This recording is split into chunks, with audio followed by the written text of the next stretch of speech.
Okay, so this is an introduction to the training map for trainers. This is assuming that the map is already loaded on the server and has been launched or is launchable.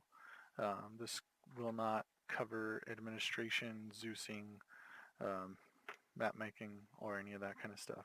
It's really just intended as an instructional video for the instructor to train the trainee. I'm in the editor right now. I'm going to go in game and show you guys some of the features that have been implemented. I'd like to point out that you can see a row of arsenals here. These are marked with a little blue arrow above them. All of the arsenals on the map are going to have a blue arrow over them. So if you're looking for an arsenal, look around for a blue arrow. Odds are if you see the blue arrow, run toward that. It'll have all the stuff that you need in it. Another kind of signal that you're going to see throughout the map is this green area surrounded by sandbags. The sandbags are intended to prevent vehicles from running into this area, although these info stands are also indestructible. So hopefully neither of those two incidents happened, but it's just a extra precaution. Um, if you approach the info stand, you'll get options to teleport to various areas of the map. They're pretty self-explanatory.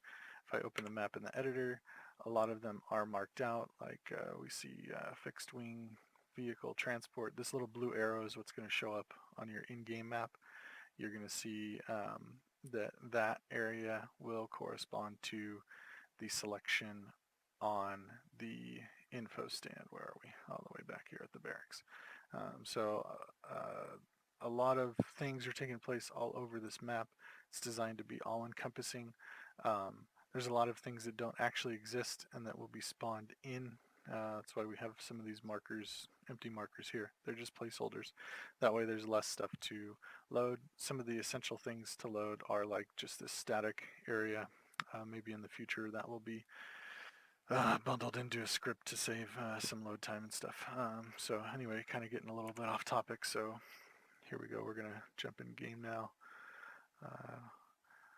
I'm hosting this locally in multiplayer. This is how I debug a lot of stuff, and then I throw it on the server to see if it works. And if it does, great. If not, shit. So I'm in the lobby. I'm scrolling down all the way to the bottom, selecting the instructor slot, hitting OK. We're going to launch the training facility. It is important that you do have an admin with you that can set the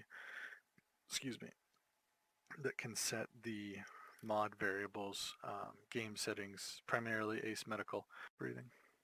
Okay, so here we are at the map screen. This is pretty much what it's going to look like when you first launch the mission on the server. I can go ahead and zoom in and I see, oh, there's my fixed wing transport area that corresponds to the selection on one of the info stands here at the barracks or anywhere else throughout the map that we might see. I usually give it a little bit at this screen to let everything kind of initialize and load and stuff, and that's because like literally the game is running through loading all of the crap on the map, all of the crap in the mods, and all the mod settings. So once I'm at this screen and it's loaded for a little bit, I'm going to go to configure add-ons. I'm going to click that. I'm going to select server. Make sure that you are on server. A lot of the times you'll default be on client. Don't click on mission. Mission's not going to do anything. Server overrides mission, overrides client. So we're going to click on server. I have the configuration profile, so I'm going to click load. I'm going to select the configuration profile. Right now I'm working off of this test settings, but these are pretty much what we've been playing with and are going to be pushed to the standard settings. I may as well just overwrite this one at the top with them, but I'm not going to do that now. So I click OK. It has loaded the settings into this UI and I can still edit them. I'm not going to. I'm going to click OK, and that's going to apply them to the server. Now all of our standard game settings have been applied. I can hit continue and we're going to start actually loading into the game, loading the map. As a trainer, hopefully you won't have to really worry about that unless you're also a trainer and Zeus, or you can't find an admin to assist you. If you aren't already an admin or an SO, you're going to have an SO with you, and they should be an admin. So that really, we've got a lot of redundancy and shouldn't have to worry about that there. So as a trainer, I've loaded in. I have a distinct kit. I'm wearing all black. That's really just so that everybody can find me as a trainer and visibly distinguish myself. Let's see. I also have a long-range radio, so um, that way you don't have to worry about radios stripping from you. You can just set your long range to whatever frequency you're operating off of. That's what I would recommend to abate that. So as a trainer, my objective in here is to train personnel. To do that, I can tab out of the game and go to our checklists and read them off and blah, blah, blah. But what I'm trying to do is implement an in-game system for everybody to follow that will result in more concise and standardized training. To do that as a trainer, I'm going to have access to basically like templates that we've been creating in-game. To access those templates, I'm going to hit backspace on my keyboard. I'm going to mouse wheel down to 0 and select reply. Spacebar is the default key binding. Middle mouse button also works. I'm going to go ahead and select radio, which is also 0 again, so it's backspace 0, 0. And now I can see that I have a list populated here with trainings to select from. This last one is going to conclude all trainings. That means that it's going to set them all as succeeded so that they can be restarted or just cleared so that they're not cluttering up people's HUD. You as the trainer are going to be the one that receives these objectives. The trainee will be receiving them from you. So when I select Start Rifleman Training, I can see that I get a bunch of tasks assigned. And this is really the first one that's like 110% working. If I open my map, I can see that I have all these cool little dealy whackers on my map, and it shows me where I'm going to be doing my stuff. I'm not doing my stuff down here. I'm doing all my stuff here. So looks like I won't even really need to take a teleporter. If I click on tasks, I can see that I have a basic overview here. This is really kind of just a headspace to structure everything else beneath. This is really not going to change much because it doesn't need to. You can see that there are subtasks.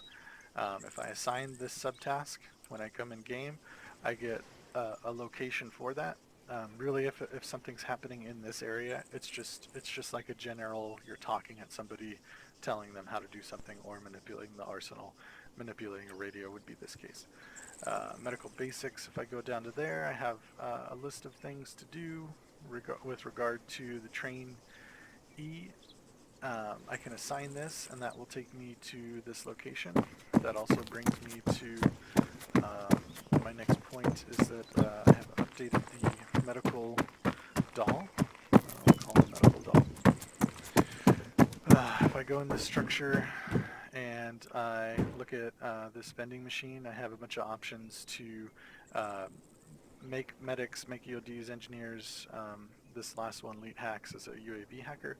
These are there for forward compatibility for future training so that if we have a bunch of combat lifesavers, engineers, whatever needs to be trained, we don't have to create a specific lobby for that. We don't have to have somebody go into Zeus and assign that role. They can just come in here and select that role.